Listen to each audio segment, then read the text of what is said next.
Hello, everyone. Welcome back to the Grove Boys show. This, I believe, is episode 10, if I'm not mistaken. Um, we've hit double digits, so we're still going strong. Love to see it. As usual, we got myself, Logan, we got Connor, Morgan, and Tony, all four of us here today. And we would like to get What started a here treat. with some big news that just dropped. Well, big for us at least as Michigan people.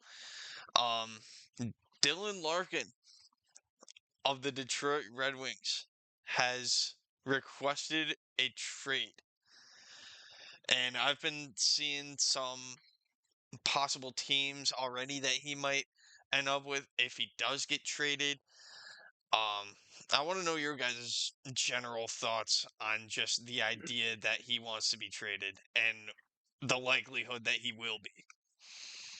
Uh, Dylan Larkin is proving he doesn't have the mental toughness to be the guy that Detroit wanted him to be in the first place. So I am okay with the trade. Whenever you want out, hopefully you can get as much as you can for him and get him out of there. That's my opinion.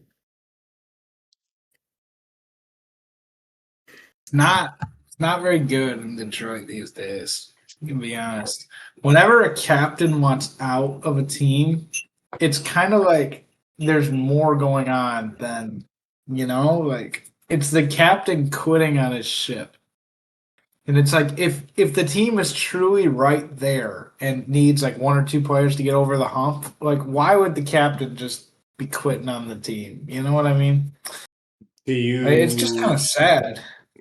My guess is they want him to adjust and take a step back and let other guys start to become like the guys. So I will. This can apply. I'll compare this literally to the GM of that team. Iserman was in the same position in his career in the 90s. And he sacrificed stats and playing time and stuff like that in order to make the team more successful. And I wonder if Larkin was asked to do that and he doesn't want to do that.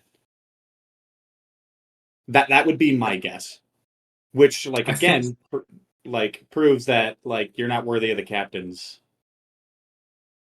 of being captain. It's so crazy, dude. It's crazy how fast. Now, the news broke today while I was at work. I didn't even know. I didn't get notified or nothing. Somebody comes in and says they're listening to 97.1, which is a local show around here. And they said, oh, yeah, Dylan Larkin is requesting a trade. And my jaw just about dropped. I'm like, what? What are you talking about? But what's crazy to me is everyone I've talked to today about it has kind of had Tony's perspective. It's so crazy how fast these fans just turn on their captain. Like it's ridiculous. When they were winning games in February, he was the guy, dude. It's like, oh, Larkin's playing through an injury. He's doing the best he can. That's my captain out there. And now everyone's like, oh, just get him out of here. He doesn't deserve to have the C on his jersey. Well, I think that's justifiable, though. I mean, if it was like the Red Wings are looking to trade, like Dylan Larkin's on the trading block, and it was something like he didn't want to go, I'd be like, that's still my captain. But the fact that he went to them and said, "Nah, I want out," like, okay, cool, you're not my captain anymore, dude. Like, you're not committed then. Like, that's why he turned on. He gave up on the team, so the fans are going to give up on you. Send him to Chicago, dude. All right, he'll have a great home. He'll get to play with Connor Bedard. Maybe Patrick Kane signs. Maybe we'll have a family reunion over there, and he retires as a Blackhawk. That seems like a great idea to me, but it's not going to happen because he's going to go to a win now team. He'll probably end up either on Carolina or Vegas, whoever loses the finals. That would be my guess. Or he just goes to Montreal or Winnipeg, some Canadian team.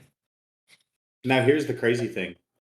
That opens up a lot of cap space for them, though. Like, that gives them even more room to work with to just bring in a haul. Like, I saw, do you guys know Ben Bosher? Here in the Bay City, Midland area? Never heard. Heard. Yeah, he's a dumbass. But like anyway, he does 100.9 the mitt. He does the announcing for like the loons and stuff like that. He's a total moron because like he put this post out today and he's like Steve Eiserman just proving how inept of a GM he is, and I'm like, cool, you put that out 2 minutes afterwards. You let it settle. I'll guarantee you, Larkin was asked to do something or sacrifice in some way, and he doesn't want to do that because it's about money. Which Can't blame him. which really pisses me off because they drafted him because he was their golden boy.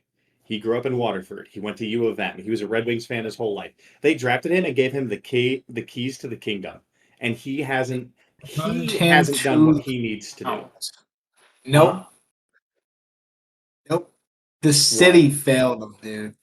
Dylan Larkin did not fail the city. Dylan Larkin has played through injury his entire career. He's had nobody by his side. The city failed him, dude, and now he wants out. He's like, I'm not going to win here. It's not working. Your Other way captain around. quit on your team, Tony. Fire the GM. No, The because experiment's done. then he doesn't deserve it if he's going to quit after they gave him everything. They made him the guy. He was going to be the next Stevie Y for them. And he's like, nah, I don't want to do that. I'm telling you, he's being asked to sacrifice behind the scenes in some way, and he doesn't want to do it. Why wouldn't he sacrifice? Because money. If he sacrifices stats and everything, guess what? He can't demand a higher contract later or leave for more money later. He wants to go someplace that's just going to let him run wild. His contract is locked. He's locked for another 2 years. After that, though, that's the thing. What about after that? He doesn't want to do that. I think he wants to win. I think he's going to go take a pay cut somewhere else than a team that actually has a good GM and actually I think Dylan Larkin's a bitch. It's crazy, dude. It's just crazy how fast people turn on these guys. Like, get Bobby on the pod, dude. Like, what would Bobby say about Larkin? You know? Ah, he'd probably agree with you, Tony. Probably would. I don't know if that adds to my case or not. It's hard to say. I'm very hesitant to hold any resentment or judgment toward Larkin until we hear some sort of definitive answer as to why he wants a trade. Because maybe it is a good reason that we're just not considering. But if it is the case that Tony was talking about, where Yzerman wanted him to do something and Larkin wasn't willing to do it, if that's the case, then I'm siding with Tony here and saying that Larkin can kick rocks, dude. But or even if it's like, even if he just disagrees with the job Yzerman is doing, guess what? Tough luck, buddy. Your job is to go out there and fucking be the leader and score. And guess what? You fucking can't stop doing that right at the end of the season every year, along with the team. And you're the guy that's responsible for making sure that that shit doesn't happen, or you're one of them. Like, that's his job too, as the captain. Like, yeah, I there's something going on behind the scenes, and he's being a bitch. Like, that's my opinion. I do think there's definitely something that we don't know, something big playing into this, because what it also could be, and this might just be my mind being in like a transfer portal mode, and I know that doesn't really apply to professional sports as much as it does to college sports, but what the possibility could be that I'm thinking of is maybe the writing is on the wall that Patrick Kane is not coming back. Maybe it's getting increasingly more unlikely that he'll return to Detroit. And maybe in his time playing with Kane, Larkin has become so fond of Kane as a mentor that wherever Kane goes, Larkin will go. They're going to Chicago. That would make me hate him. That would make me hate him. Well, I mean, this guy knows hockey, dude. Connor, Sorry, I'm not Tony, saying go that Larkin's going to go to Chicago. That is far from likely. They're not going to get imagine Chicago. Like, realistically. Yeah, he'd be even better because he'd be the number 2 guy. And he'd be great at that. I've been saying that for years. Larkin is the number 2 guy. He'd be great at that.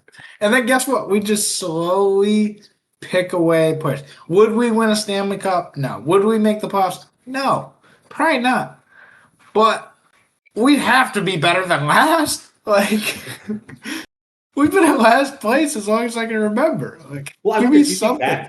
do you think that was a part of the conversation too? Saying, "Hey, Dylan, like, you're not going to be the number one guy. We need you to be a good captain and a I number don't two, think three so. guy." I You know what I think mean? the conversation was with his family. And his family's like, hey, what are you doing here? You've been playing with the Red Wings for 11 years. And does he have a kid? He's got a kid now. So, like, how long are you going to be playing hockey? Do you want to go win or have a chance to win before you retire? Like, dude, the guy's like 30 years old. It's not like he's a young buck anymore. He's been with Detroit since 2015. Like, I'm calling a spade, man. They've He's made the 29. playoffs one time.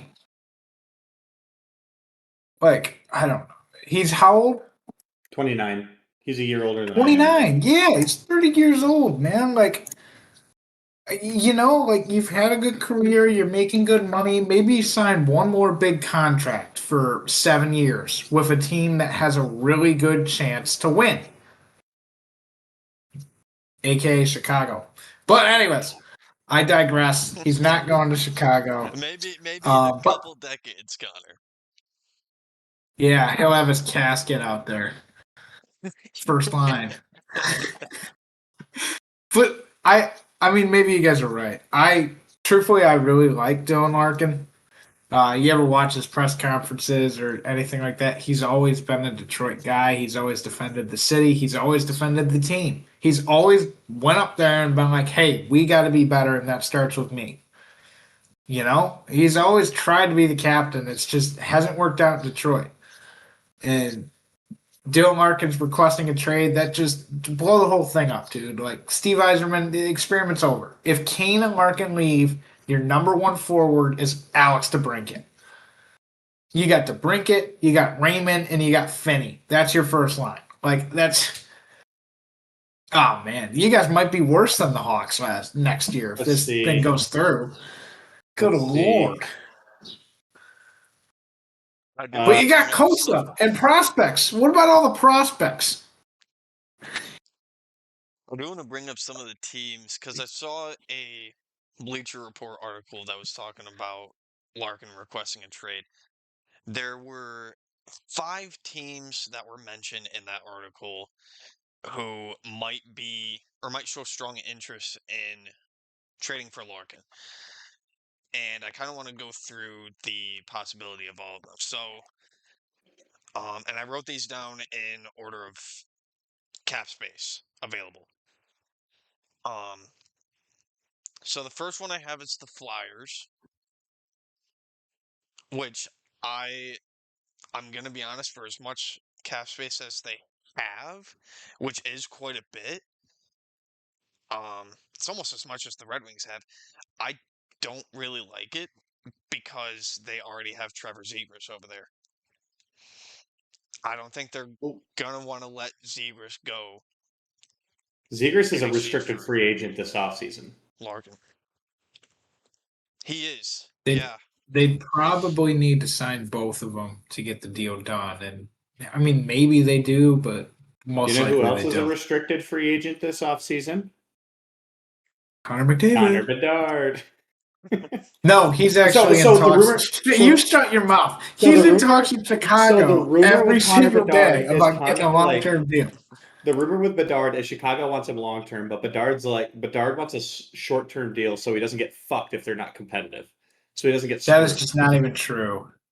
That is not even true. That's not even true. Connor Bedard has been in talks with Chicago the whole month. Okay, they're getting something done. The Connor Bedard openly admitted to the press that he wants to stay in Chicago and bring a championship back to Chicago. Yeah, and they're gonna get it done. About Detroit too. And not recently, pal. The Larkin that I know loves Detroit. Okay, the Larkin of today, present day, ghost of Larkin present, doesn't want to be here. Do you think they still trade him though? I mean, they'd have to get a haul. They'd have to get a Are haul you for kidding him. me? They How would could you get feel? something crazy. Okay. How would you guys feel as a Red Wings fan watching Dylan Larkin next year after him openly admitting that he doesn't want to be here and he wants to get traded? How would you feel? If he's on the team, I still want him to do good. But let's say Yzerman swings big this offseason and makes some big signings, right? And it's like, oh shit, okay, this team's legit. And Larkin comes out and says, you know what, guys? I'll give it what I got this year. I'd be like, okay, I don't trust you, and I'm not gonna be like you're my guy now. But like he could earn that again if they don't trade him. And he goes, you know what? Whatever. I'm still on the team. I'm gonna still play the best hockey that I can. At least then he'll I earn a just think modicum of respect. if anything went awry or the season got off the rails a little bit, there'd be a lot of blowback on Larkin. Being like, well, Larkin's not trying because he doesn't want to be here anyways. But I also wonder if they don't trade him this offseason, what if they go with the trade deadline next year and trade him for some big haul to some contender? I think Red Wings fans would be pretty pissed because if you guys keep him, you'll probably trade deadline rolls around. You'll probably be in a playoff spot, knowing you guys, and then you just trade him away when you're in a playoff spot. Like they won't, you know. Oh man, the Red Wings it just gets better and better with this franchise. It's actually hilarious to me. Do you think he recommits if he recommits to the team if he if they make the playoffs next year? They won't make the playoffs next year. Cat's out the bag. He doesn't want to be here, dude. Like everybody in Detroit knows that. Think about how fans felt about Skubal when he left in the 6th inning and said, yeah, well, I gave it everything I had, but I want to get traded and I don't want to get injured. They were like, screw him, trade him away. No. AJ Hinch told him he could pitch as many innings as he wanted. I didn't like that with Scoob either. Right. It's kind of like the same thing, But now the cat's out of the bag, man. Like I'm not. Red Wings are a second team for me. I enjoy going down to Little Caesars Arena, right? Watching the game, go Wings. Mm-hmm. I'll root for them, right? Because the Blackhawks stink. You gotta have something to root for. But Larkin, just not wanting to be here, just leaves a bad taste in my mouth, man. Like, imagine if Jared Goff said that. It'd be like goofball Goff being like, "Yeah, I don't really want to be here. I want to trade," and then we don't trade him away. It's like, are you really trying? Like, what's the point? That would just always live in the back of my mind. I feel like right now you have to trade him. Cat's out of the bag. He doesn't want to be here. You got to get rid of him. Anybody else got thoughts on that? Did Stafford do the same thing for the Lions back in 2020? Mm-hmm. Stafford's was a little different. Yeah. Because Stafford wasn't in his prime. Well, we thought Stafford was past his prime. And I think he did too, but Stafford was different. It was deserved because he had put up with all of just the completely inept shit from that franchise forever and had and it was like, okay, he's an all-time great that deserves to go to a team that has a chance to win, so he could put that on his resume. So would Larkin follow the same structure Stafford did? Like, if he got traded to a competitor, would he go out and win? Not the same circumstance. Because right now, the Lions' position then was new GM, new coach, clear the slate. And it was very mutual. Everyone agreed there was no animosity about that trade. Stafford was very open to trade me and get a haul for me, but just trade me to a contender, and they did, and it worked out for both teams. Larkin, it's they're still right on that brink, man. That's why I'm telling you, he's being told to sacrifice in some way, and he doesn't want to. That's why. Or he's being told that people are thinking about leaving. And he just doesn't see the team being better next year. I don't know. There could be a lot of stuff. You could be right. Here's my thing. just because a player requests a trade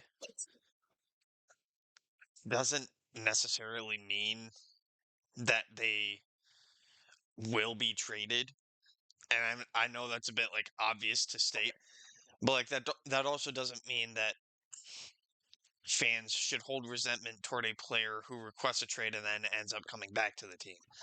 I mean, we saw before this offseason in the NFL, and I'm not saying this situation is the same as the Larkin situation. It's an entirely different sport. It's not identical by any means. But 2 off seasons ago, we saw, the buddings of a Max Crosby trade drama where he was allegedly requesting a trade, ended up not getting it, and, just stuck it out with the team. And now fast forward to this current offseason that we're in where everything went down with the Ravens and whatnot. So he's going to have to stick it out with them again. That one's obviously a different situation. But I mean, like, I guess I just don't agree with the idea that if a player requests a trade and then decides to come back, that the fans should be mad. I do want to continue with some of the other teams that he might go to in the event of a trade. And this next one I actually like quite a bit is the Kings.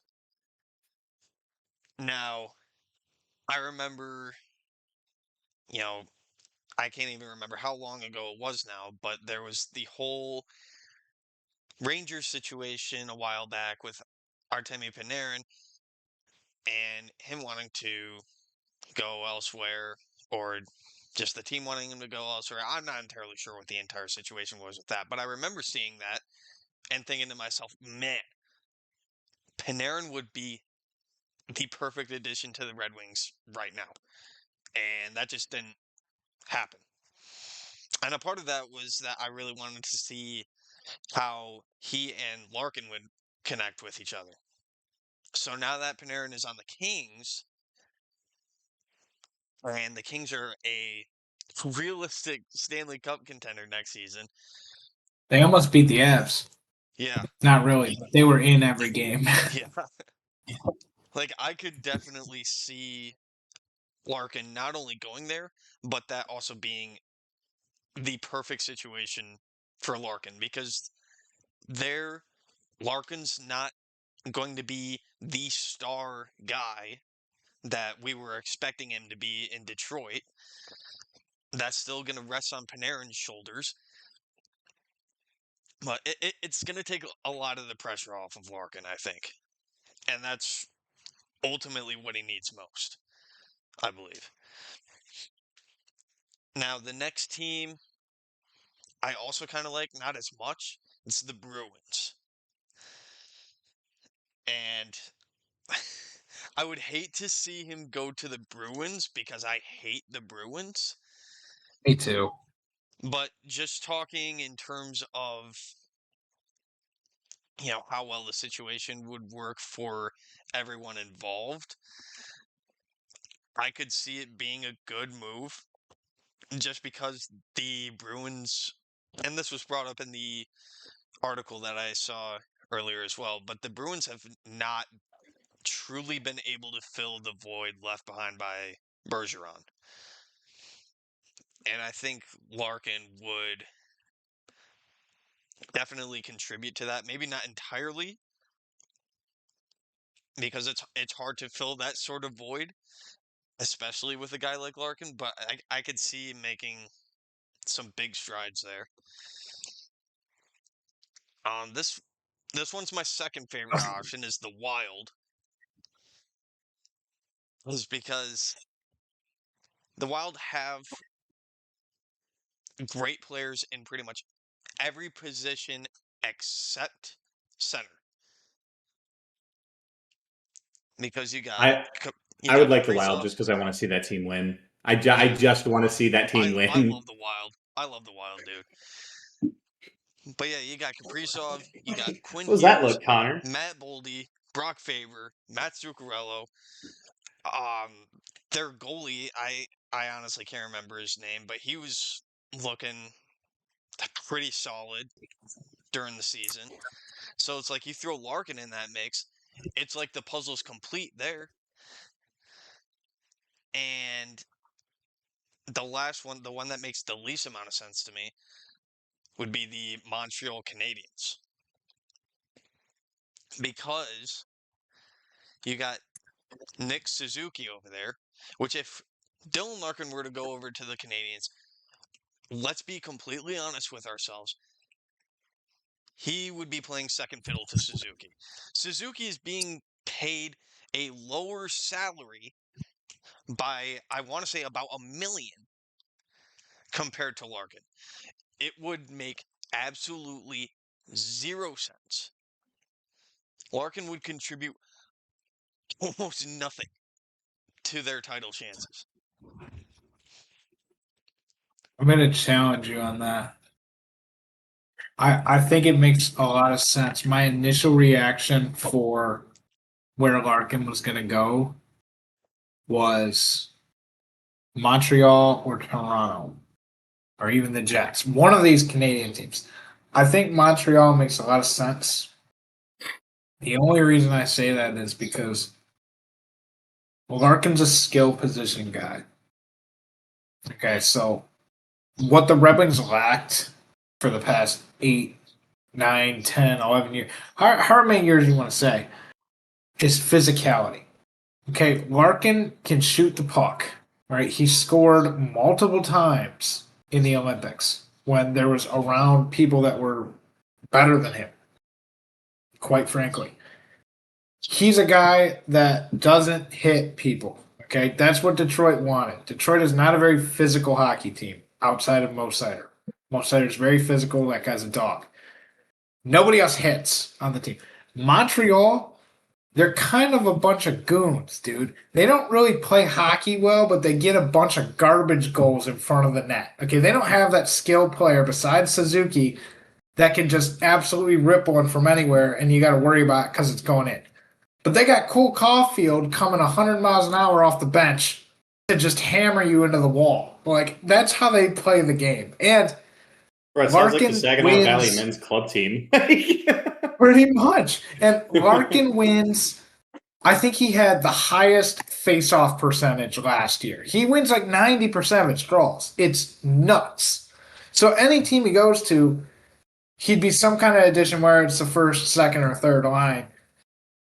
And Montreal's got the cap space to pay for him, and they're also right on the bubble, dude. They're right on the bubble every single year. They're right there. I could see him going there, and I could see him going to Toronto. But the Wild is a crazy pick, dude. The Wild would be a fun team. I think the Wild, I gave that look about the Wild because it seems like everyone's just bandwagon about the Wild this year at least, and it's awesome, dude. They're just a fun team to root for. Well, yeah, I mean, I think that Quinn Hughes trade really pulled a lot of people in because with Quinn Hughes, you saw non-hockey fans starting to like really get behind it because you just have this goofy dude out there who looks like he's seeing ghosts. It's funny. Right. He gets in the press box and he just says answers that are totally not related to any question he was ever asked. He's just saying whatever comes to his mind. It's hilarious. Oh man. All right.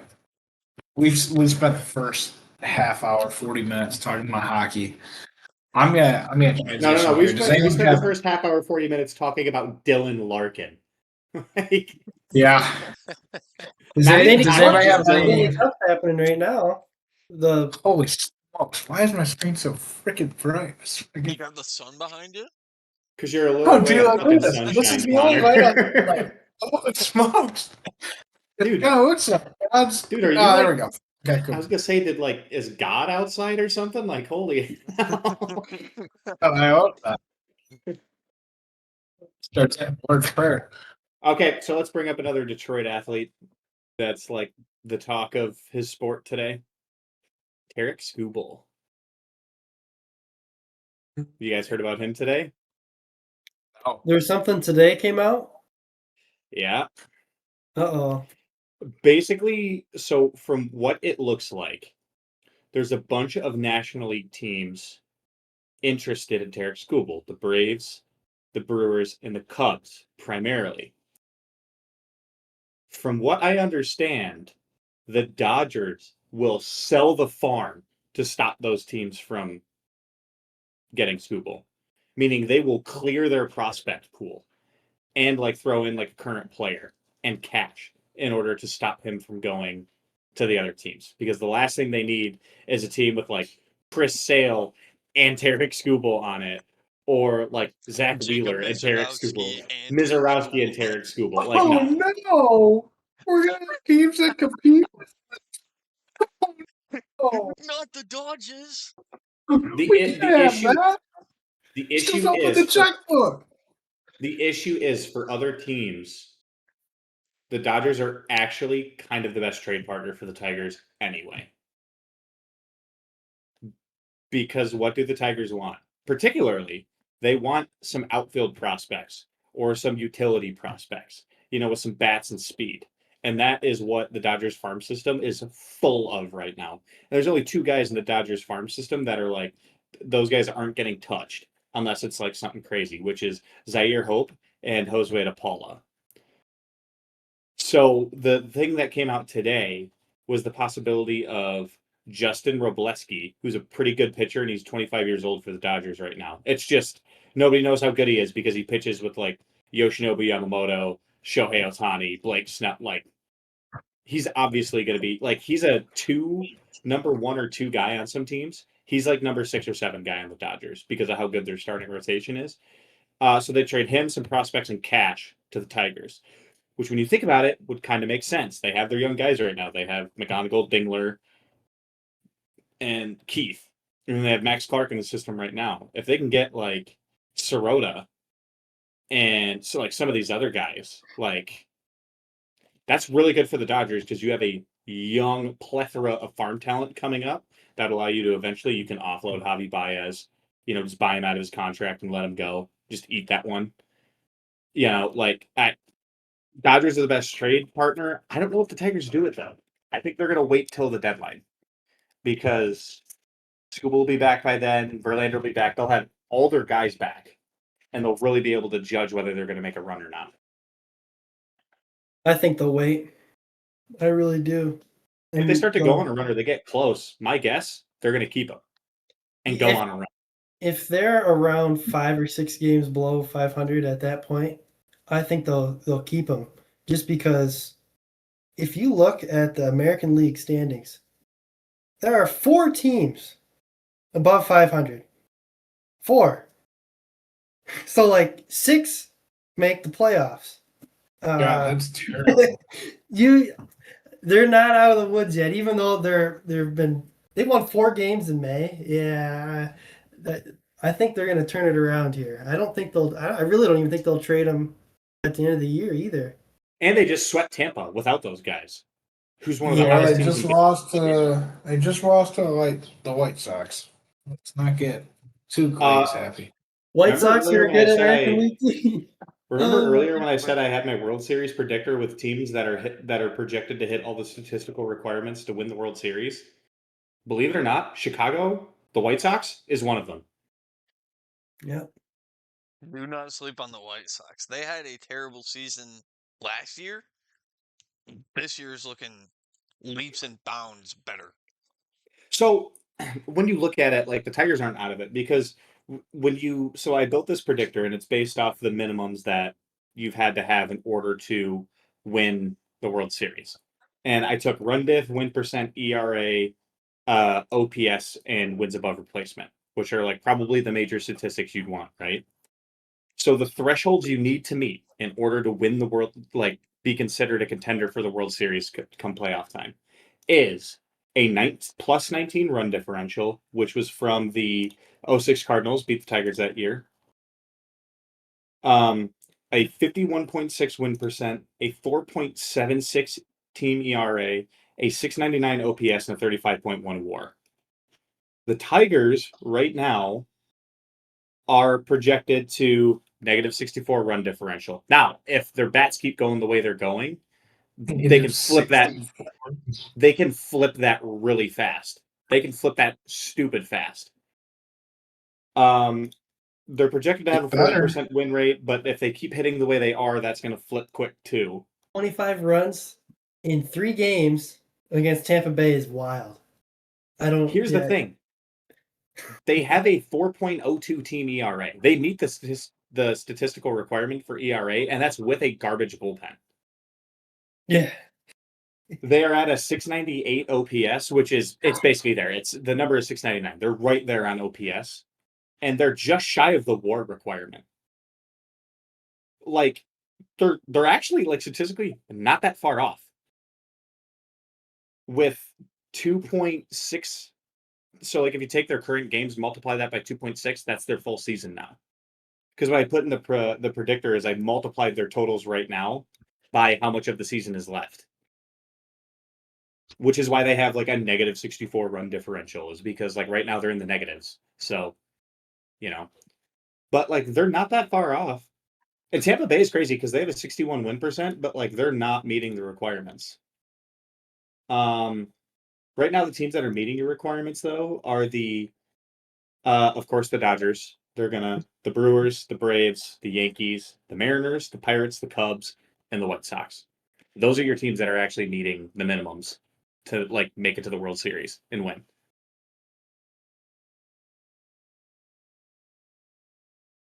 I mean, And that is 5 NL teams and 3 AL teams. The big reason that the Tigers are suddenly out of nowhere playing well again and like going out sweeping the Rays after having an atrocious May is because they're getting their guys back from injuries finally. Yeah. I mean, like Kerry Carpenter's back and balling out. Gleyber Torres is back and balling out. Troy Melvin is suddenly looking like a stud. They are looking like the World Series contender that they were supposed to be at the beginning of the season. Yeah. Tony, in your program, whenever you got over there, where are the Padres at? The Padres are predicted to have a negative 27 run differential, a 53% win rate, a 3.91 ERA, which the win rate and the ERA meet the requirement, but only a 652 OPS and a 22.6 WAR. The Padres have a ton of wins, but like they're all like 1-run wins. Like they're barely winning every time they win, which is why Mason Miller looks like a rock star because he's constantly having to go out there and save the game. The only reason I bring that up is because they got killed by the Phillies today. I don't know how the Phillies are doing, but all of a sudden they're on a roll, dude. The Phillies They've won 7 out of their last 10. They're 4 games over 500. So the Phillies could make it, and I wouldn't be surprised because now they have Don Mattingly managing that team. Don't call it a comeback, dude, but come on. That's what happens when you have a pitcher who goes on a historic, no runs given up in so many innings pitch run. Do you know who has that record, though? Probably some Dodger, just going off the fact that you're the one asking, Tony. True, Oral Hershiser. True, Oral Hershiser. Hershiser. Yeah, that guy was probably playing baseball before I was alive. He was the World Series MVP in 1988. He pitched. Yeah, of course he was, dude. Did you watch the game front row? Come on, man. I'm not that old. I'm not much older than you guys. Stop. Why you gotta do that? Bro, you did that on the podcast. No, I'm just kidding. No, yeah, some teams that could do it, like the Rangers, aren't that far off. of the requirements. The Guardians aren't that far off of the requirements. The Red Sox have been bringing it together. The big thing is they got to fix the win percent because holy crap, they're projected to have a 43% win percent. That goes down to how horrible the Tigers' bullpen's been. I don't know. The Tigers' win percent is 40%. Yeah. So it's their bullpen giving up games. Brutal. Even in that stretch in May, they would be up. But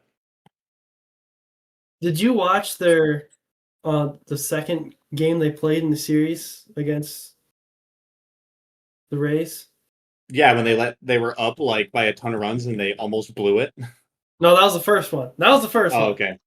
Oh, and I'm glad I didn't watch that one.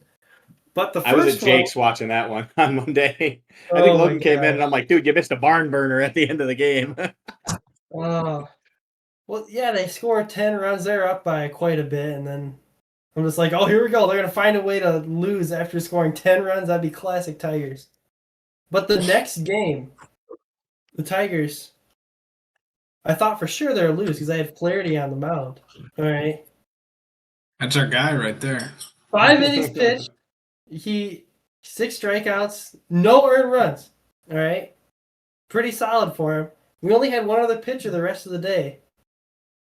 And Emmanuel De Jesus, my goodness. He played really well. 4 strikeouts, and then there's a lot of good defense played by our infield because we finally get some players back there and actually do something defensively too. And it's like, it was nice to see. That had to have been probably our only game this year. We used 2 pitchers. So their next beautiful. 5 series are going to be really telling on how they're going to do.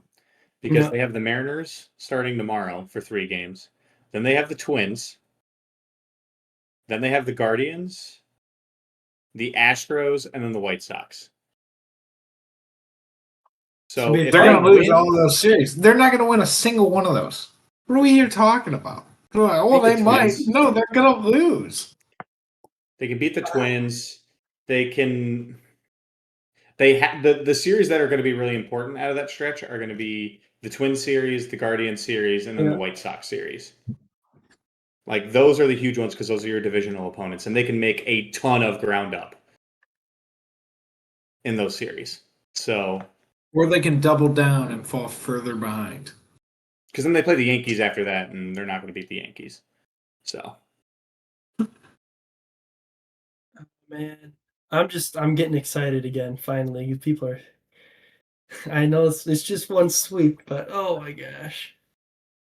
I know they have a habit of pulling you back in. We'll see. And shoot, they'll have Skubal back. Then they'll have Verlander back. He was playing AAA ball and he struck out a bunch of guys. He burned a team in AAA for the Mudhens. I know. I saw that. Oh my goodness. They were like, holy crap, he looked like they were like talking about he looked like vintage Verlander, and I'm like, oh, don't hold your breath. That's still an old man out there. Talk about these poor dudes in AAA. Like, what if it's like your first game in AAA? Your whole family's there, and you got to face Justin Verlander. Wouldn't you be excited? Wouldn't you be excited? So cool. That is first ballot Hall of Famer Justin Verlander. I'd be excited. Like that's like a generational story. Okay, if I'm the guy facing him, I'm excited. If I'm the family there watching him, I'm like, dang it, he ain't getting a hit today. Logan spent his whole life playing baseball. It's his first call up to Triple League. Oh, how'd he do? Yeah, he went over 4 with 3 strikeouts. Like, what? Ah, dang, who was pitching that? Who was pitching that day? Justin Verlander? Oh, right. Okay, that's that'd be sweet. Oh my goodness. Yeah. He'll be back soon though, because he's pitched a couple of times in Toledo. So I'm assuming they'll put him in. They'll get whatever game he plays. We'll get a couple of good innings out of him. Yeah. And just ease him back in. But shoot, when we get all of these guys back, we could probably put Flaherty in the bullpen at that point because we'll have so many better starting pitchers than him. and you can't trust the guy past second time through the rotation anyways. I think it'll be perfect. But who knows? If they can't hit the ball like they had been the whole dang month of May, then what are we even talking about? Well, if they do that, they're going to get rid of Skubal like quickly. Yeah, He will be right. gone very fast.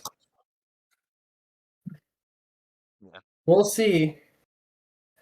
Tony, I do want to bring up a stat that you'll love that I recorded earlier today. Oh boy. I went out and found the players who have the highest batting average over the last 30 days with a minimum of 50 at bats. You want to know who's at Shohei. the top of that list? Shohei. He's Mhm. been killing it, man.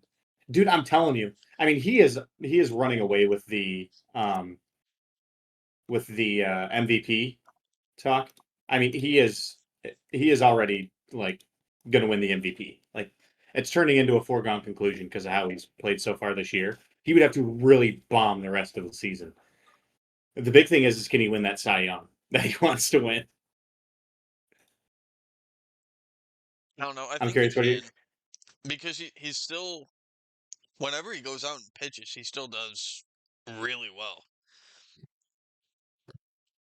Yes. And he's still Well, posting and in under, isn't it still an ERA under 1? 0.74. Yeah. Yeah, 0.74, which is the third lowest ERA through first 10 starts in history.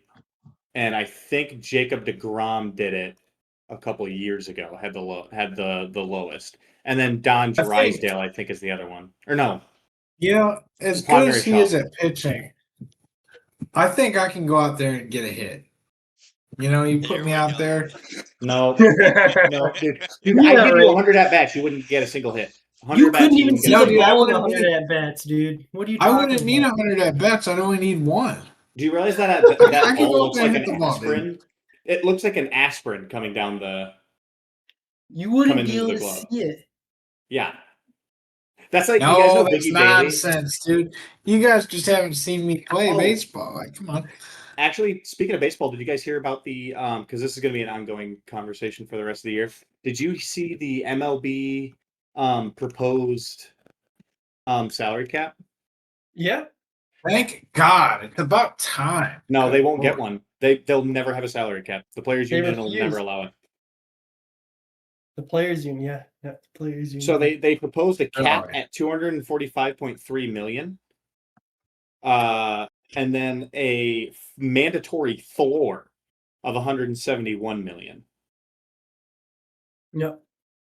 And then Interesting. There's a all floor. the teams split revenue, which actually kind of hurts because the way it works right now is if you're above, I don't think you participate in profit sharing if you spend above the soft cap they have right now. I think that is a great idea. I'm gonna be Salary cap honest. is not a good idea. That's going to be bad for the game. Well, you know what'll happen Yeah. though, Tony? All the players, if the MLB wants it and the players union don't agree, you know what we'll be doing next year? We'll be sitting on the couch twiddling our thumbs watching the UFL or something stupid because they won't play baseball. That's what'll Nope. happen. That's not going to happen either because there's too much money to be lost by having a lockout. The owners will cave. The owners will cave. I don't know, man. They did that during the COVID season. That was another reason why it was shortened. They said, "Oh yeah, it's COVID," but the players did the exact same thing then. That is true.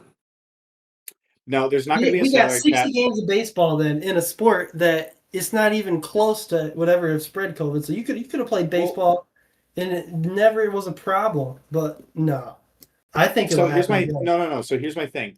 I'm okay with a 245.3 million soft cap and a 171.2 million soft floor. But here's my stipulation. If you spend above that cap or you're below that floor, you don't participate in profit sharing. Everyone who's in that middle ground gets profit sharing because those are the teams that are going to want the money to win. Because everyone below that $171 million soft floor, they don't care about winning. Like the Pirates, notorious low spenders in the MLB, most profitable owner in the MLB is the Pirates owner because he doesn't put his money back into the team. The least profitable ownership group in the MLB is the Guggenheim ownership group who owns the Dodgers, because they take the money and they put it back into the team because they want to win. They don't care about the profit. They want to win. I think that's stupid to punish teams for that, because it's going to ruin the sport, because you're not going to see these It's crazy stupid to punish go-for-it. teams by It having will a bad not ruin owner. the sport at all, because instead of Right. all of the high value teams winning it all the time, there'll be people in the flyover states that actually start caring about baseball again because their team is actually relevant. Okay, I think Correct. it's amazing for the game. So listen, Correct. so for MLB spending since 2000, do you want to know what the average payroll rank of the World Series champion was? Where they ranked in terms of payroll, where the average champion ranked? 9.2. I want to know the last 5 years. The Where was the highest last five? paid. The last 5 years were 1, Dodgers, 8, because believe it or Dodgers. not, no, because believe it or not, in 2024 the Dodgers technically had the 8th highest payroll. Yeah, well, okay. The Dodgers there's a big asterisk there because everything's deferred anyways. All those deferred contracts. I'd be okay Right. with get rid of the deferred contracts then. I'd be okay with that. I'd be completely fine with What that. Morgan is saying is that there's some kid out there who doesn't have a good baseball team, who doesn't give a rip about baseball, who would fall in love with the game if their major league team was good. That argument would make And sense if that's it's that untapped audience that would get tapped into if there was a salary cap. I agree with Morgan. I think that'd be great for the game. that argument would make sense if the game wasn't already growing and the fastest growing group is actually young kids. Young kids are falling in love with baseball again because you get these teams. Because like it or not, one of the greatest things about the Yankees in the 90s and early 2000s, they won a lot, right? But what was the fun thing about it? They were the villain. You had a villain. Everyone hated the Yankees, and every franchise could, had this camaraderie, and they hated the Yankees. And you would watch the Yankees to lose, and it was good for baseball. And I'm a Dodgers fan, right? Like, you guys know this. But, like, the Dodgers are the villain, and I'm okay with that. I love hearing the hate I get from people. Logan's seen it. We'll go to Jake's to have a drink, and I'll have my, like, Dodgers jersey on. I'll have my Shohei jersey on. You guys bought me. And I will legit get dirty looks at the bar because I'm wearing a Shohei jersey. Like, Logan has seen it firsthand. Like, I love that. That's what makes it fun. That means people are paying attention.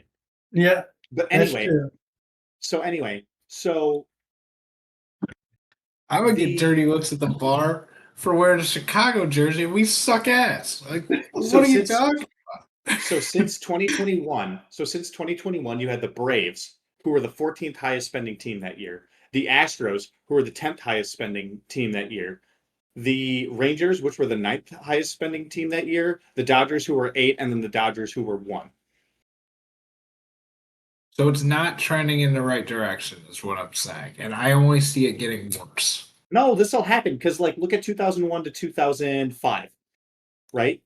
In 2000, it was, or 2000 to 2005. In 2000, it was the Yankees. They were the highest spending team, right? In 2001, it was the Diamondbacks who were 8. In 2002, it was the Angels who were 15. And then in 2003, it was the Marlins who were 25. And then it jumped back to 2 with the Red Sox and then back down to 13 with the White Sox. The MLB has parity. Like, people are complaining about parity. I don't get it. The game has parity. It has more parity than the NFL, the NHL, and the NBA right now. Legit. It does. In the last 25 years, it has more parity in the MLB. In what sense? Different champions. You have You're right. way You're right more. with that, Tony. You have way more different teams winning in the MLB at way different pay scales than you do. Because the MLB, like, you could pay out that money, but, like, how much money you pay out to a player in the MLB, that is way more risky because baseball is the sport where they fall off and it goes off a cliff with players. You could have a guy for 10 years and it's like, guess what? That first 4 years, he's great. But after that, he's garbage. And guess what? You're still on the hook for that money. So you take on that risk. Shohei Ohtani could, like, go to absolute dog shit, like, this year. And he'd still be a We first can ballot only Hall of hope, Famer. dude. Holy smokes. No, but, like, We can only does that dream argument that make good. sense, though? Like, Yeah, that makes sense. Yeah. some of his teams, they spend a ton of money. But guess what? It doesn't work out. Look at the Mets. The Mets are horrible. Opening Like, I hate the day and Mets. the first pitch, and the season's over. Has ever seen Tony, that? With with the Dodgers and Shohei, I haven't watched as many of their games. Do they still do what they did when he was on the Angels? They give him the samurai helmet if he does No, that's something an cool? Angels thing, and I think the Angels changed that after he left. The Dodgers don't do anything like that with a home run. So that was an Angels thing with the home run. If you hit a home run, They you got the needed, samurai helmet. The Tigers, they get the little Caesar's spear, the pizza yes, spear. yes, Yeah. Seattle has the best one. They have a trident. Like, yeah. Oh man, but no, that's always fun. sorry I just went off on that. But it's like the issue is non-existent. It's just fans that are mad that their ownership group can afford to spend money on players, but they don't. Yep. Like the Dodgers are an issue because there's owners that just don't want to spend money. And the Dodgers are like, okay, we will. We want to win. And it's like the problem is not the spending at that point. It's you have owners that just want the ticket sales, they just want the merch sales, they just want the food sales at the ballpark. Like the Angels owner came out earlier this year. He's like, fans really don't care if their team wins or not. They just want a good experience when they go to the ballpark. And I'm like, this explains a lot about your franchise and why you guys suck. Oh man. Logan, what are your thoughts? I don't know. The reason I've been staying mostly quiet is because I feel like I'm not as involved with the financial aspect of sports. Now, Logan has seen the spreadsheet that I'm directly referencing, and you can ask Logan, like, you don't like the economics of baseball. You don't want to fight me on the economics I issue for could never. baseball. I don't think I could even do that with basketball. And I this was love this was basketball. working in admissions, and I got bored, and I built this whole thing, and it's amazing. It is really cool. Oh yeah, man. you've seen it too. Yeah, you've shown me that. You were working hard on that thing. Yeah, dude. If only I was doing my homework. Sorry, you had Jolly that year. You're fine. Thank you, Dr. Jolly, if you ever watched that. All right. We've been talking a lot about trades today, and we finally have some NFL news to talk about, some big NFL news to talk about. There were a couple big trades recently that Oh I'm sure you man. guys heard about. Let's start off with the biggest one of those. Myles Garrett is now in the NFC. How are we Yeah, feeling that about that? sucks. That sucks, dude. I'm glad With they a don't have to play him new during the regular. Now, oh it would be fun to watch them play the Lions in a sense, because think of it this way: Myles Garrett is a right side defensive end on the defense perspective. Penei Sewell just switched back to left tackle. I would kind of love to see that battle in a game, win or lose, because like I love the Rams too. Just because like when I just love the Rams because when they took Stafford and they got him that ring that we wanted him to get for so long, I'm gonna love that franchise forever because they believed in him when nobody else was. Can you picture the storyline if the Lions and the Rams met in like the NFC Championship game? And it was like winner goes to the Super Bowl. Jared Goff's coming back to LA to face big bad Sean McVay and the Rams. that'd be so fun. I can only dream of that matchup, dude. Because to me, if you look at the Rams on paper, now it's June, okay? It's way too early for predictions. But I think if you asked any football fan who the front runner was for the Super Bowl this year, it's probably the Rams. Okay, and typically if everybody agrees that you are the front runner, or everyone's like, okay, hey, this team is probably going to go to the Super Bowl, maybe, if not win it, you tend to blow it. That team tends to never get there. So I'm not looking too deep into it. I think it's kind of like a Micah Parsons to the Packers last year, where everyone was like, holy smokes, big name, big trade, and then something happens. You know? Like if Stafford gets hurt, the season's over. Yeah. It's simple as that. It's too early to tell. Is it Who's scary? their Yes. backup there? Let's see. I don't know. It's a team I don't want to But play. like Tony said, we do have Penei Sewell. Okay. Maybe I'm just a homer. I think the Lions have a really good matchup against the Rams. So I don't know. I mean, the Rams are going to be good. We all knew that. Seattle's going to take a step back. But I'm a homer, dude. I really do think the Lions are going to win the Super Bowl this year. I will not change my pick. It's too early to tell. I cannot picture. Dan Campbell's been nothing but business this entire offseason. Okay. OTAs were not mandatory. The schedule release video, everything has been like, hey, we're not screwing around at all. Like, this is it. And if they match up against the Rams, like, there's not a chance Campbell doesn't have this group ready to go, ready to run through a concrete wall to Will we beat any finally team. get the kneecaps bitten? Like, Yeah, like there's not a chance we don't, like, in my mind, there's not a chance we don't win. the Lions So are going I've to be super noticed motivated this. because of just how last season went. They're going to be so fucking motivated. They're going to be ready to go. So Campo, when I've seen him talk, he sounds different. You know, do you think his philosophy on the game's gonna be a little bit different? Will there be less Yes. fourth down Yes. conversions? 110%. I think he's absolutely pissed off about last year, about everything about last year. This is the first year he's not doing a mandatory rookie minicamp. There was no rookie minicamp. They said, screw it, we're not doing it. Everybody show up to OTAs. Nobody get injured. Be there for walkthroughs. They're not doing, second thing they're not doing is they're not having joint practices with anybody. Campbell openly admitted, hey, we're not doing that. Okay, the reason we're not doing that is because we don't want anybody to get injured and we suffered from a bunch of injuries. Third thing is everything is super under wraps. Like he talked about Kirby Joseph today, everyone's all doom and gloom. I think he's gonna be fine. You know, the press conference with Kirby Joseph was like, okay, we don't know when he's gonna come back. We don't know if he's gonna come back. We don't know. He said that about everybody. Okay, Laporta's press conference a week ago, he said the same thing. Laporta was out on the field today practicing. Like, to me, he just doesn't want to spread information to any team across the league. That's literally it. And everyone's all doom and gloom about it. If Kirby Joseph was not planning on coming back, we would have drafted a safety. We didn't take a safety. There's something we're not knowing. He's going to be. I have to believe that Campbell has a plan and he's just focused on the end goal.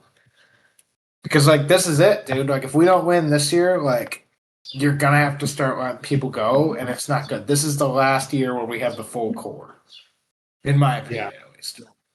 Because they don't have the cap space for people. Right.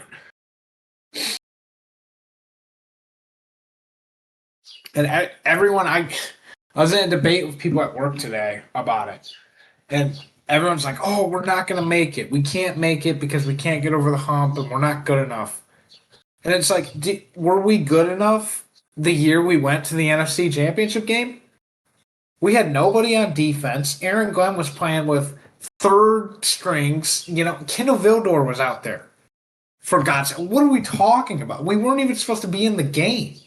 Like, if you compare our roster today to the roster back then, we've only gotten better. Oh, yeah. The problem is the rest of the conference has also gotten better along with them. That's been the issue. 100%. 100%. But we got there before, and we're actually following the direct path. The year before we went to San Fran, we went into Lambeau Field, beat the Packers, finished the season 9-8, and then absolutely went on a tear the next year. Last year we finished the season 9-8, and now we're just gonna stonewall everybody. That's my prediction. We're gonna absolutely just obliterate. It's not even gonna be close. Like, we're gonna play teams like the Titans, and it might just be 63-0. Like, Campbell just seems so pissed off that it's just gonna be one of those years. I hope so. I really Me hope. too, man. Me Yeah, too. Dan Campbell, from the moment he stepped foot on the Lions facility and took up this head coaching job, has always stood for what the average fan stands for. You know, he comes into his first ever press conference as a head coach. He's talking about biting kneecaps off and all this shit. You know, media outlets are pointing at this guy, laughing at him, saying like, "Oh, this guy's a deranged lunatic." Well, you look at how all the We're good. Lions fans felt back That's all then. we need. We had been through the ringer. We were all deranged at that point. He's just one of us. Yeah. So it's like, fast forward to today. I mean, Connor, you're talking about how Dan Campbell's going to be all fired up, pissed off. All of us Lions fans are fired up and pissed off with I'm how fired up underperforming this team every has been. I'm fired up every single day, and I'm so fired up. I cannot stand the fan that goes out there and says, "Oh, the Lions don't want to win because they're not trading people. They're not trading That's people. so They're not stupid. selling the team. The Lions don't want to win. They're just not. They're just re-signing their own players." Like if you watch like Brad Holmes and Dan Campbell after they draft somebody, it's like the 6th round, and they're over there like high fiving, jumping into tables. They win a game that doesn't mean anything. They're both yelling on the way down to the like. I just can't stand it. Like they obviously want to win, but I. It just feels like I'm the only person who actually believes they have the roster to do it. And it's June, okay? The media's job is to blow a bunch of smoke about these big trades. I truly believe Dan Campbell and Brad Holmes think and believe they can win with the roster they have. Otherwise, they would go out and sign these guys. I feel True. like Brad Holmes, Dan Campbell are a lot more strategic about the guys that they bring in than most other teams. I mean, just this past offseason, we traded for, or it might have been a free agent signing even. I can't remember at this point. We went out and got Isaiah Pacheco. I was shocked. And he's not even like that big of a name, I feel like, relatively speaking, compared to like all the other trades that we saw in the offseason. But it was still like, for me as a Lions fan, that is probably the biggest name I've seen the Lions bring in from free agency or a trade since Jared Goff. Really sad. Yeah. The thing about the Pacheco one that felt good was like because like it's gonna be better, even better like Sonic and Knuckles with Pacheco. See, I It's disagree. I think. Oh, go ahead, Tony. Sorry. it's just gonna be a better version of that to me. And they'll be able to manage Pacheco's health because he won't be an every down guy, you know. So I think it's gonna be even better than David Montgomery, but I think Pacheco isn't going to play some games. I think it's going to be a one running back backfield. Okay, and I think Pacheco's going to play against a bunch of crap teams. The Saints, I think Jameer Gibbs gets 4 touches. Like just to make sure not then even kidding. oh, so yeah, so you can manage Jameer's health more. So you Not can like even make sure kidding. he's I not. think, and then the Bills, I don't think Pacheco plays a single snap unless it's a passing down. Like, he is not going to run the ball at all. Jameer Gibbs ran out of gas last year. I think Pacheco was brought in to manage his snap count because David Montgomery cannot be a number 1 overall back. He just runs into the tackles and gets tired. I think Pacheco can be that guy to lead and manage a game when he's needed. And if Jameer Gibbs needs a week off, take the week off. Don't even play. We're playing the Titans. Like, you know what I mean? Like, that way in January, maybe Jameer Gibbs has only played 12 games. I have no idea what the plan is, but I'm looking at it from that perspective. And Pacheco's good enough. Like, he was the lead back where he was at. If not the lead back, he played a lot more snaps than the other dude. Wasn't he on the Chiefs? Yeah. Yeah.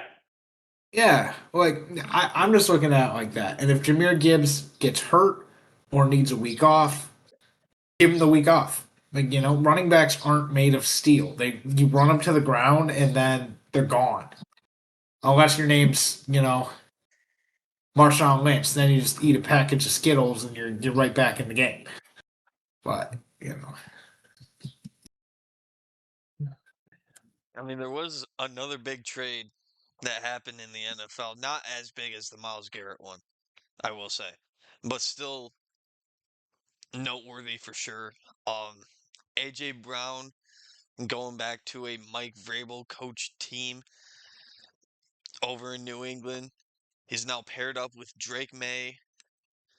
I mean, do we think this is an upgrade for AJ Brown? Yes. Going from Jalen Hurts to Drake May? Yes. Why is that, Tony?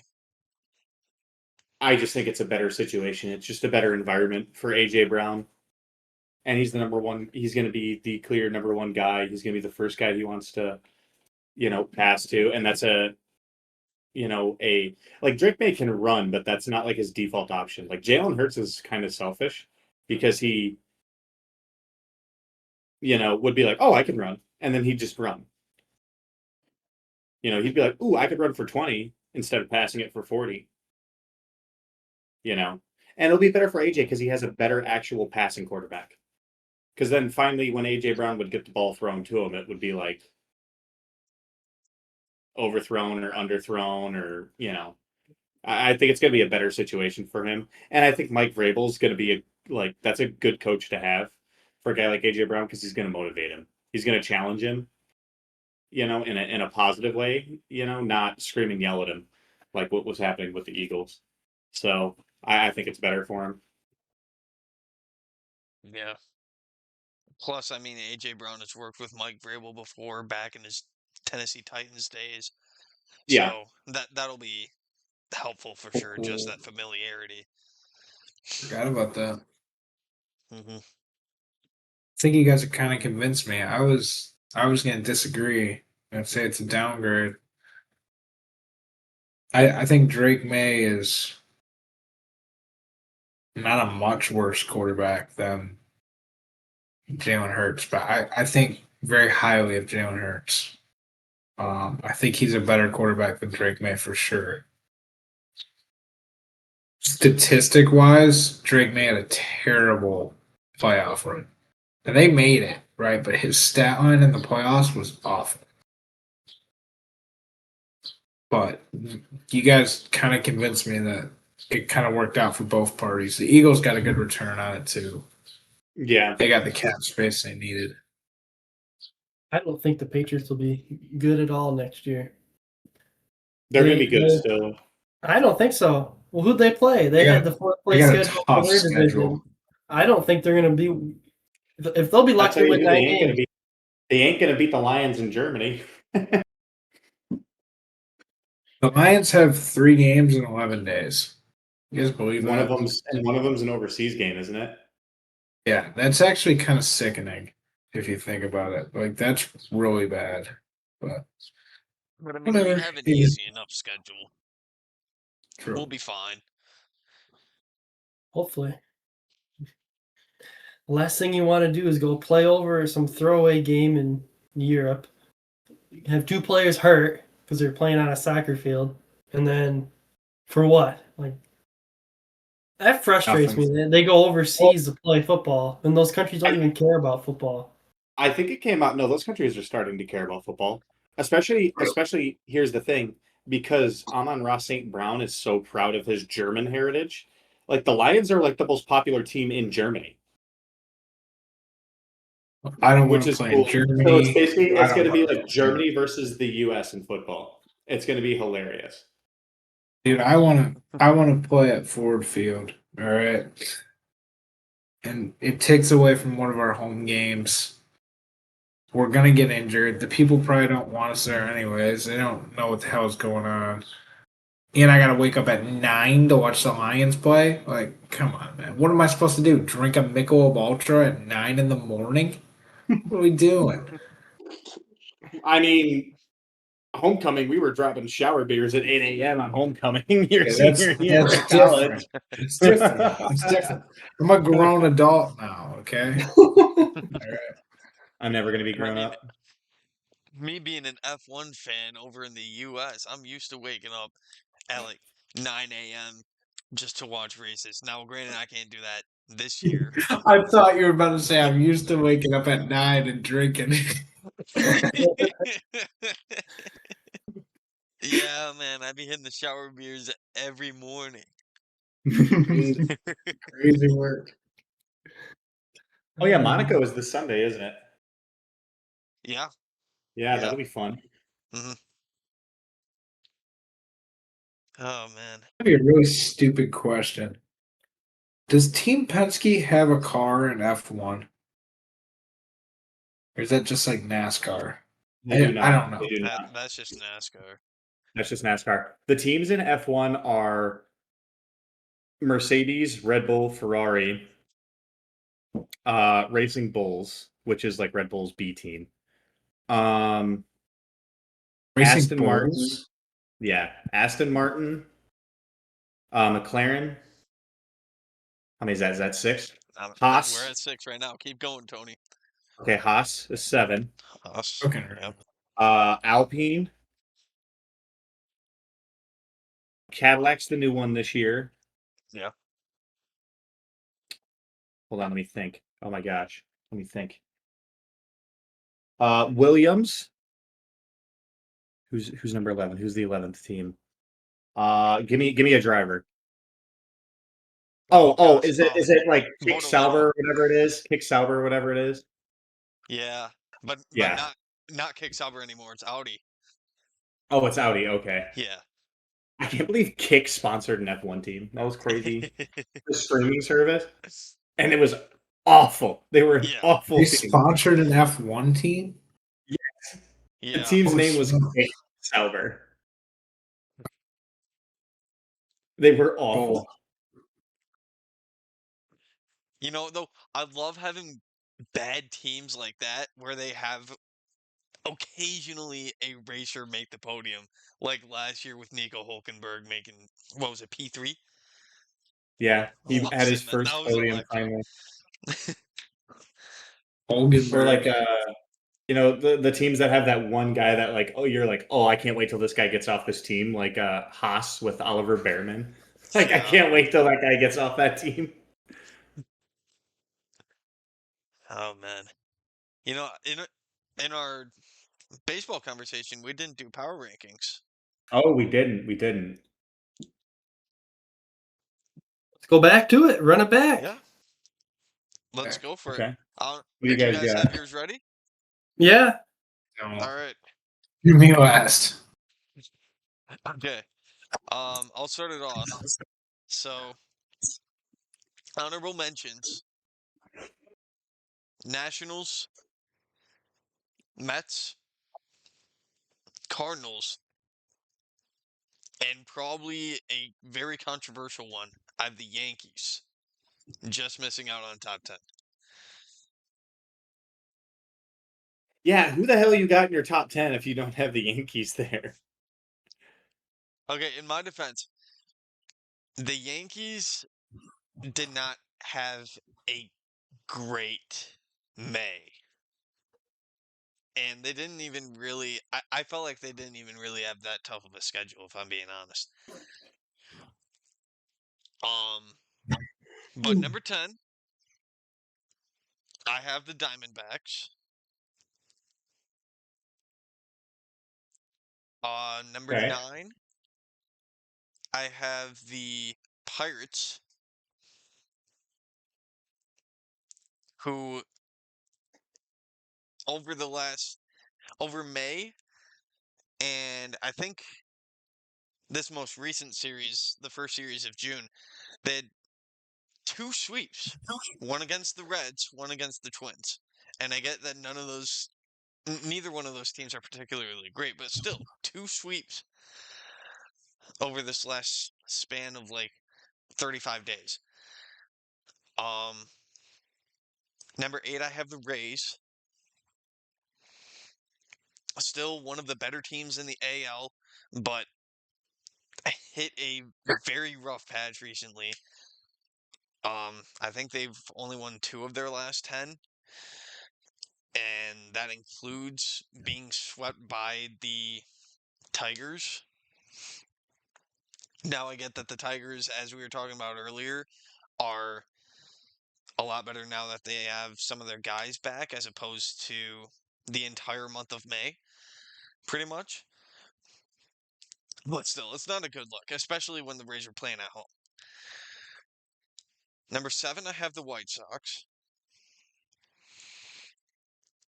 Um, they've looked really good against other AL Central teams. They beat the Twins in the series. They swept the Royals, swept the Tigers. They just struggle tremendously on the road. Number 6. Yeah, 419 win% on the road. Yeah. Number 6, I have the Mariners. They beat the Braves, but outside of that, nothing really stands out. Got swept by the Diamondbacks and the A's. Or no, they swept both those teams, sorry. Swept by the Padres and the Royals. 2 teams who have been struggling. Not a good look. Number 5, I have the Phillies. Coming out of Yeah, nowhere. yeah. I don't know. Well, okay. Come I do on. know kind of what happened. I mean, Christopher Sanchez has looked like, quite frankly, a Cy Young contender over the past month. And Brandon Marsh, he's one of those guys who's got a really good batting average over the last 30 days and 368.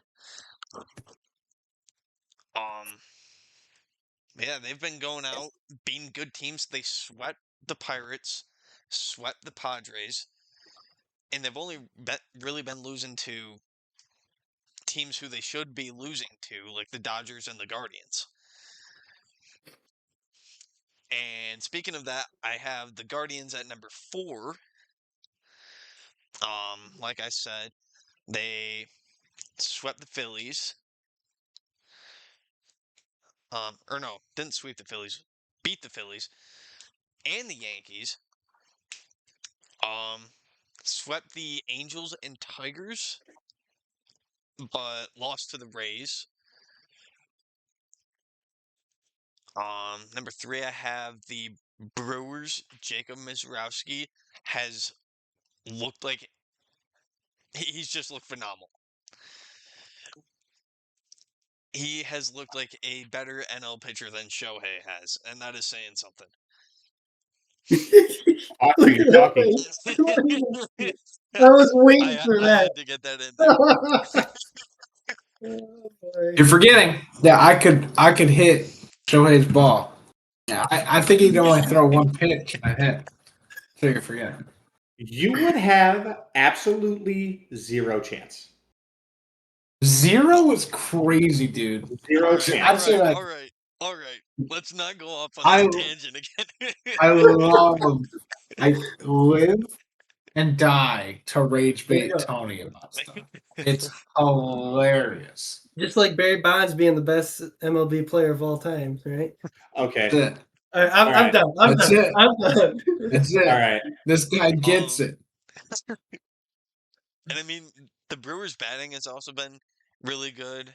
I mean, the big name that has stuck out recently, Andrew Vaughn, hitting 361 over the past 30. That's nuts. Insane.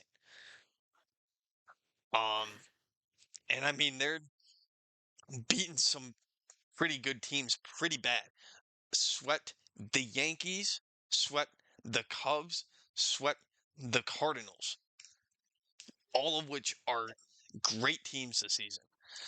Lost the series to the Dodgers. But ended up beating a couple other good teams in the series. You know, the Padres, Astros. A lot to be happy for if you're a Milwaukee Brewers fan right now.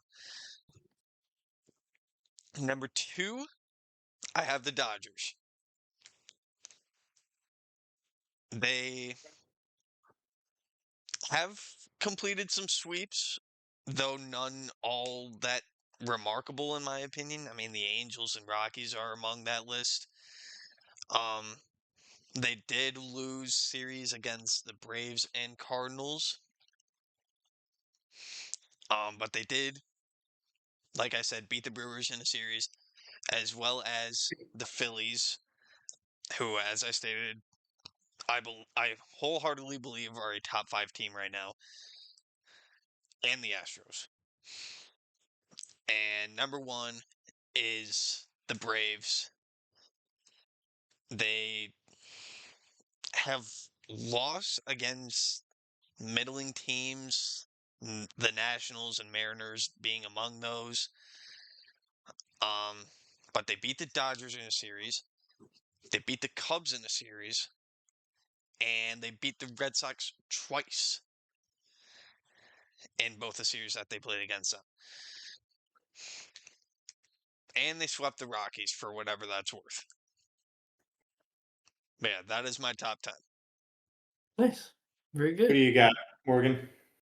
I just did a top 5, and I struggled with my 5.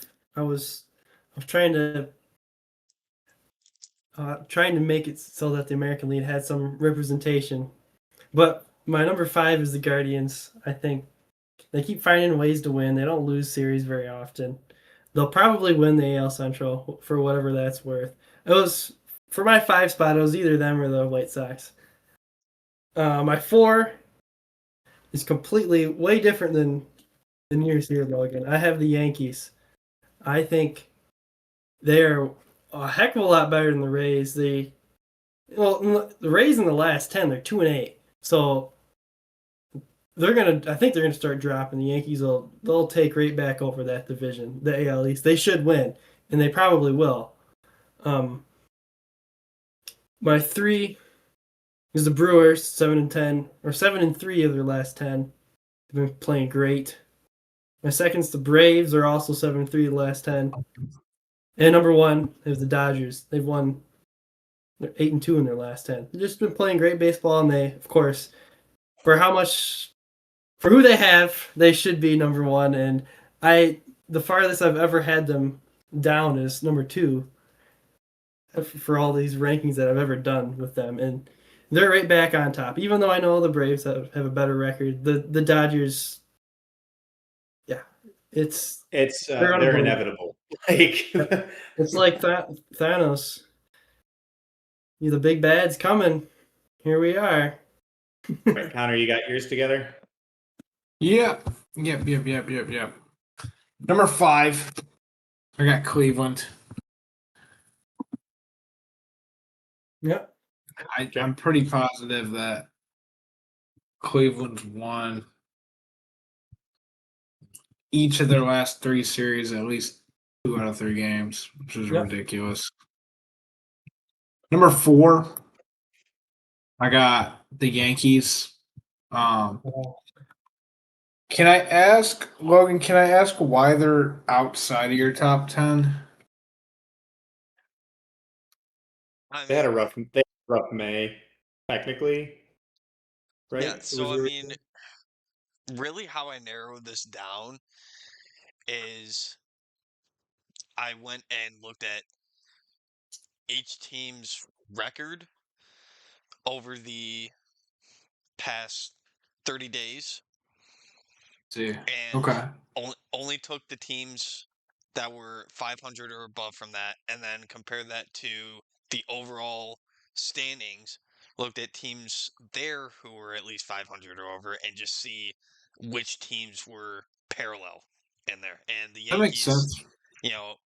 As Tony just said, they've not been doing so hot recently. They're still doing good, Yeah. but good is not enough to make my top 10, unfortunately. Awesome. Okay. Yeah, I just wanted clarification. Number 3, you got the LA Dodgers. I think they're a good team.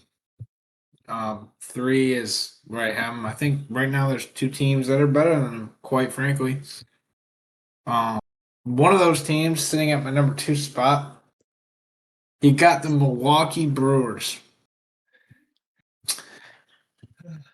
I think it's a toss-up, to be honest with you, between the top, well, I guess 2 and 3. They're kind of interchangeable. Any given night, if Milwaukee played LA 10 times, I think it'd be 5-5. Could be wrong, could be right. Who really knows? Number 1 is the Atlanta Braves. I feel like they're the best team in baseball. I've been saying it for weeks. They're consistently number 1. Will they win the World Series? No, because they choke every year. But right now, they're on a heater. Hey, So they they're didn't my choke in number 1. 2021. They won a World Series this decade. So That is true. I just feel like they blow it every year, and they're going to blow it this year because the Phillies are going to beat them. Let's freaking go. all What do you right. got, Tony? All right, so my top 10, I have I'll do my honorable mentions really quick. So my honorable mentions are the Texas Rangers, the Arizona Diamondbacks, and the Chicago Cubs. The Diamondbacks, a good team. It's just unfortunately they just had to play the Dodgers, so that's just rough for any team right now. Cubs, the Cubs are weird because they're doing a lot of this right now. They're up and they're down. They're up and they're down. They go on a run of wins and then they go on a run of losses. So they're kind of weird. It's hard to put them in the top 10. I also hate PCA, so we're going to keep them outside of the top 10 for now. So at number 10, I have the Philadelphia Phillies. Phillies are rocking a 3.98 team ERA and a 677 OPS, and they're projected to have a 35.3 team WAR. Like, that's pretty good. That's a good team. Not quite hitting those thresholds, but if they keep improving the way they have and bringing those numbers up, they should be within those thresholds and be listed as a legit contender for a World Series. Number 9, I have the Tampa Bay Rays. Their run differential really, really low, but they're winning. They're winning when they need to. So that's huge. 720 team OPS, one of the highest in the league, and a 4.02 team ERA, which is pretty dang good. So number 8, Chicago White Sox. I've talked about them. They have who is right now probably my pick for Rookie of the Year with Munetaka Murakami. The guy's batting 240, but he's hitting a home run almost every other at bat. So they're crazy. They also have that outfielder. Did you guys see the I forget the guy's name, the Asian outfielder from Japan, the guy from Japan? He made an Ichiro like throw to home, and post game they were like, "What did you made an Ichiro like throw?" And he's like, "Don't compare me to Ichiro. Don't compare me to Ichiro. I'm not that good." So, but they're fun, man. They're young. They're young. They're a young team that isn't supposed to be as good as they are right now. So you could say they're ahead of schedule. Number 7, Pittsburgh Pirates. They are ascending. They are arriving, as we say. They are the first team in my top, or second team in my top 10 besides the White Sox to actually be reaching those thresholds to win a World Series. The only thing is, that sucks for the Pirates. They play in the toughest to play in division in baseball this year. They play in the most competitive division, so that sucks. Number 6, Cleveland Guardians. They do this every year where it's like, look at how little they're paying and how much they, they kind of suck, but it's, they're top 10 every year. Seattle, they're a Mickey Mouse team. Seattle Mariners, number 5. They're looking like the team that we thought they were going to be now. Ever since Cal Raleigh took that shower in his uniform, which is a baseball stereotype, if you're doing bad hitting, you take a shower in your uniform and it fixes your whatever your bad mojo is. They look good. Milwaukee Brewers, they have right now probably the Cy Young favorite, I think, with the Miz. They're really good. I mean, my only argument against the Brewers is the Miz is throwing like 100 miles an hour every other pitch, and I don't know how long he's going to be able to sustain that because that is going to blow his arm out by the end of the season. He's not controlling his pitch speed at all. So that's kind of scary, but they're really good. Number 3, the New York Yankees had a rough May, but they are the Yankees. They're the favorite to win the American League for a reason. They got Aaron Judge. Even Aaron Judge is hurt right now, but like he's going to be fine. A great team. Jazz Chisholm Jr. kind of sucking right now. It's hilarious because before the season he said, "I'm going to have a 50-50 season too," and hasn't even come close. Like, number 2, Atlanta Braves. They're really good. They're really good. They were my number 1 for a few weeks, but now that the Dodgers are looking like the Dodgers are supposed to, it's hard not to put that team at number 1 when they're performing, up to snuff. Number 1, I got Dodgers. The big key on that one is they finally figured out Shohei's pitching and hitting. If they're going to let him pitch and hit, he gets the next night off. And he has been amazing. What did he have last night? He had 3 hits and was pitching a shutout. like pitched 6 innings, didn't allow a run. Again, he's got a .74 ERA. So he's runner-up in Cy Young in my opinion as of right now. But yeah, those are my teams. It's starting to really, really take shape. The big thing with my power rankings thing is when you see teams start to pull their run differential back down, that's the thing that's going to make the huge difference for a lot of teams. So you could see the Tigers, if they start recovering, they could skyrocket because they actually are doing okay in a lot of the other categories. So we shall see. All right, very good. You guys want to jump into like the athlete of the week, or are we still Yep. talking baseball? We can go I have out my- of that. I know we're running a bit long here, so we might as That's- well yeah. jump into that. Oh man, Connor, you have your guy? Yeah, I got my guy ready to rip. One thing we didn't talk about the pod is the Stanley Cup Finals are going on right now. It's a Hurricane against Vegas. Yep. I didn't get a chance to watch Game 1. Sad it was on too late for me, but I did see the highlights of it. And my player of the week is on the losing team, if you guys can believe that. Nikolai Ehlers opened the game. He scored 25 seconds into the game. Made it 1-0, set the tone early. Now the game is being played. You know, they were the home team. Carolina was where the game was. Boys were buzzing early. Not only did he get the first goal, comes back out there 12 minutes later and scores the second goal, giving Carolina a 2-0 lead early. But if you know anything about Vegas, they always just grab your ankles, and once they have a hold of you, they just reel you back into reality, and they never let go. So Vegas ended up winning Game 1, but look out for Nikolai Ehlers. Something tells me he's going to be a big factor in the series, whether they win or lose. He's my athlete of the week. very good. I will say, this is not my athlete of the week, but I did consider taking someone from that Game 1 of that series. But if I was going to, it was going to be Brandon McNabb, just because like he had 3 assists for the Golden Knights, Yeah, but no goals. yeah, he was He was kind of like the behind the scenes guy Yeah. during that entire yes. victory. But my actual athlete of the week, and you know me being the basketball guy that I am, we also didn't get to talk about Game 1 of the NBA Finals, but I want to give a shout out to this kid right here, Dylan Harper. He was by no means like the star of the game, but he came off the bench for the Spurs, who were also on the losing end of this game, might I add. Came off the bench, scored 16 points, by far the most out of anyone off the Spurs bench that game. Also set the Spurs franchise record for most points scored in a single postseason by a Spurs rookie, being out the legendary David Robinson. So big ups to him. I mean, he's getting pretty close to like top 10 all time territory in terms of that stat, and there's some pretty big names out there. I mean, number 10 on that list is Donovan Mitchell.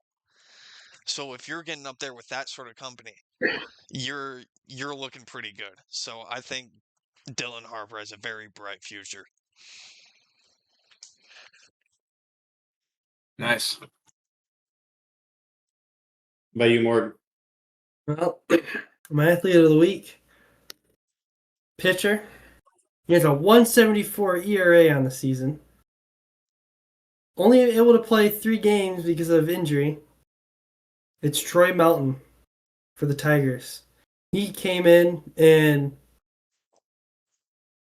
he doesn't give up runs. It's like for this week he had a game against the White Sox. 7-inning pitch, 1 earned run, and a strikeout. Now he's more of a ground ball fly out sort of pitcher. But if you're doing that, that means you're keeping your pitch count low. And that's very valuable for the Tigers because you don't want those relievers in there. Huge pickup. When Melton came back, the pitching started to turn around a little bit. Second game, he got 8 innings in. 8 innings in, it doesn't happen in the MLB right now, especially for the Tigers. He's my player of the week. He's been on a tear, and I hope he keeps it up. You gotcha. You guys are gonna hate me. My athlete of the week, it's gonna be Shohei. I mean, he's batting in his last 5 games. He's batting 500, and then he's got his batting average back up above 300 now, and also is rocking like a .74 ERA. Like it's hard not to be astonished like by that guy. I mean, it's crazy because he does something like you've never seen before, like every year, and then you're like, wow, that's crazy. This is the last time he'll surprise me, and then he does something even more ridiculous the next year. So, that's my athlete of the week. He is looking like, I mean, right now he is on the best run I think I've ever seen a player on with his pitching and hitting together. He's the greatest. He's the greatest of all time, and he's doing this playing some tough series too. So, I think it's super awesome. And yeah, like the guy's like kind of crazy. He's already at a 5.2 WAR for the season. So if you multiply that by like the 2.6 for amount of games that are left this year compared to how many games they've played, he's going to get like almost 11 WAR, which is absolutely absurd. So Nice. Awesome. It's crazy. call me We the got to Glazer. limit you, Tony, to once a month a Shohei glazing for athlete of the week.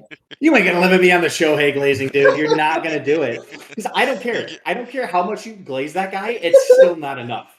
It's still not enough. Like for how good that guy 5 is. minutes per episode. You know what? And You know then what, Tony?